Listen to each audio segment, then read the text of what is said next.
po bang maraming adik dito sa area nyo? Wala adik dito. Sino adik dito? Walang adik dito. Ang angas mo ah. Gusto mo bang makipagsuntukan? Alam mo bang, mas gusto ko pang makipagsuntukan kaysa mag-almusal. Sabi ka naman mo, Xavier, ano to? Lion order mo tapos ipapadaan mo sa EDSA? Di ka ba karmahin yan? Guys, sikat pala ako dito sa India, punyeta, nahihiya ako. Dong, tanungin mo rin ako ng tumae ka na ba? Hindi puro kumain ka na ba? Ganun dapat. Kaya pala ang baho. Nagkaon ka na, lab.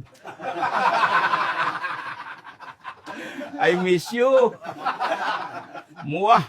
No, mayroon po ba kayong kasabihan? Mas mabuti pang maplat ang gulong kaysa maplat ang ilong. Aho ng utot mo. Di ako. Di naman, Mare, zombie ka na, baliwala na yung utang ko sa'yo. Anong wala na? Hoy, yung utang mo, bayaran mo.